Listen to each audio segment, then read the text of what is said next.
ಹಾರ್ಡ್ನೆಸ್ಸು, TDS, hydrogen, phosphate ಇವೆಲ್ಲ ಏನಂತಂತಂದರೆ main important ಪ್ಯಾರಾಮೀಟರ್ಗಳನ್ನ ನಾವು ಶಿಫ್ಟಿಗೆ 3 to 4 times analysis ಮಾಡಿ ನಾವು ಚೆಕ್ ಮಾಡಬೇಕಾಗುತ್ತೆ. ಮಿನಿಮಮ್ 3 ಟೈಮ್ಸ್ ಆದರೂ ನಾವು ಶಿಫ್ಟಿಗೆ ವಾಟರ್ ಪ್ಯಾರಾಮೀಟರ್ ಅನಾಲಿಸಿಸ್ ಮಾಡಿ ಚೆಕ್ ಮಾಡಬೇಕು.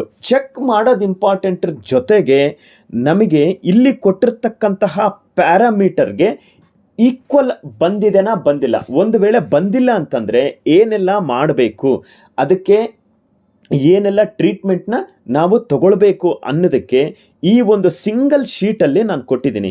ಹೈ ಪ್ರೆಷರ್ ಬಾಯ್ಲರ್ನಲ್ಲಿ ಏನೆಲ್ಲ ಪ್ಯಾರಾಮೀಟರ್ ಇರಬೇಕು, ಫೀಡ್ ವಾಟರ್ನಲ್ಲಿ ಏನಿರಬೇಕು, ಮತ್ತು ಬಾಯ್ಲರ್ ವಾಟರ್ನಲ್ಲಿ ಏನೆಲ್ಲ ಇರಬೇಕು. ನೆಕ್ಸ್ಟ್ ಲೋ ಪ್ರೆಷರ್ ಬಾಯ್ಲರ್ನಲ್ಲಿ ಫೀಡ್ ವಾಟರ್ ಏನೇನಿರಬೇಕು, ಬಾಯ್ಲರ್ ವಾಟ್ರಲ್ಲಿ ಏನೇನಿರಬೇಕು. ಆಫ್ಟರ್ ಟರ್ಬೈನಿಕ್